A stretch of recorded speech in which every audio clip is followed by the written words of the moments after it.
à l'UNESCO suite à l'édition, donc la 4e édition de Arab International Investor Forum.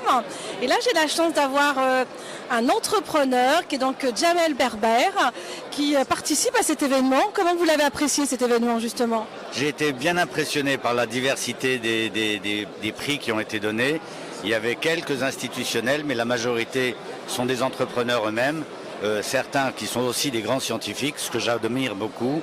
Et donc je pense que c'est un bon élément, c'est une bonne manière de faire rencontrer les gens. Il y a des institutionnels et des entrepreneurs, c'est ce qu'il faut pour le futur et c'est ce qu'il faut pour les investisseurs arabes dans l'avenir. Qu'est-ce qui vous a poussé à venir à cet événement?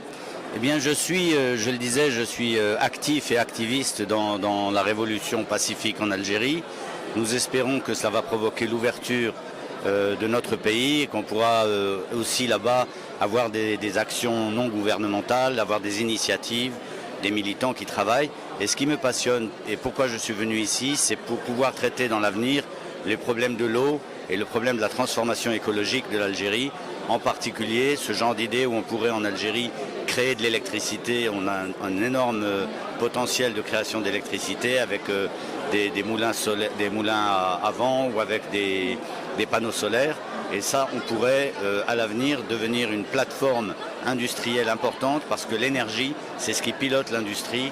Et donc nous pourrions redonner vie à l'Algérie simplement en la transformant sans faire des dépenses monstrueuses en travaillant au niveau écologique.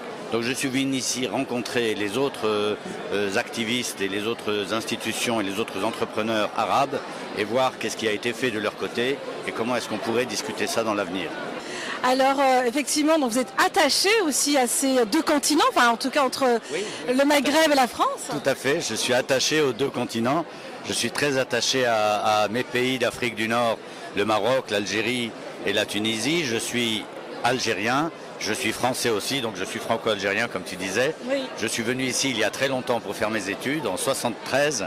Et puis depuis, je navigue entre les deux et je maintiens mes liens familiaux et d'intérêt pour l'Afrique du Nord, sans avoir de business là-bas. Hein. Je suis complètement intégré en France et mes affaires sont en France et en Grande-Bretagne et des choses comme ça, quoi. Très bien. En fait, vous avez deux cœurs, hein, finalement. Oui, oui. Ça, c'est exceptionnel. Un grand cœur en Algérie et puis plusieurs enfants et mes neveux et tout ça en France. Donc j'ai aussi un cœur en France par attachement de racines maintenant, quoi, que j'ai planté. Très très bien. Alors vous représentez donc un grand groupe qui est Intiv, donc vous êtes à la direction donc du marché français. Exactement, je suis responsable pour la France.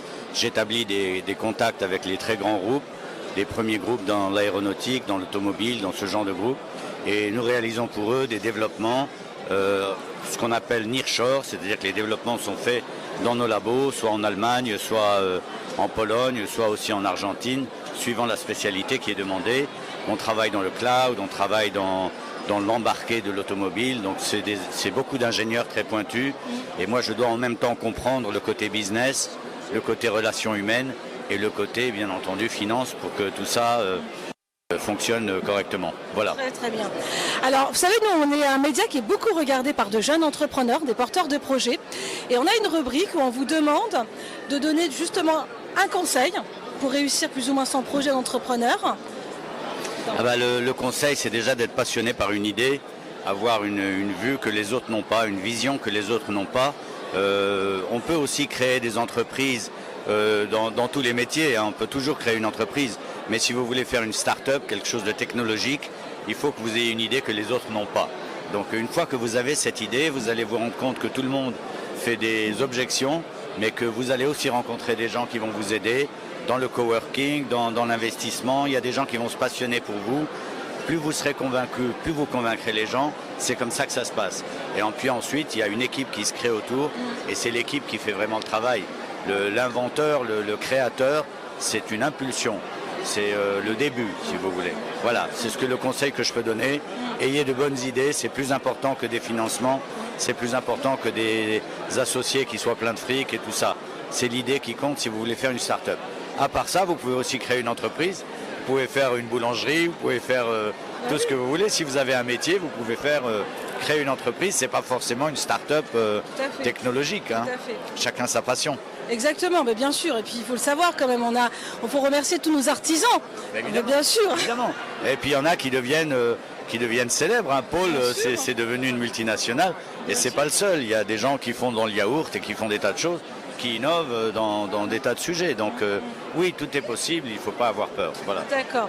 Alors pour terminer sur la seconde rubrique, on vous demande de vous définir. Vous savez que les hashtags c'est très tendance sur les réseaux, Twitter, Insta.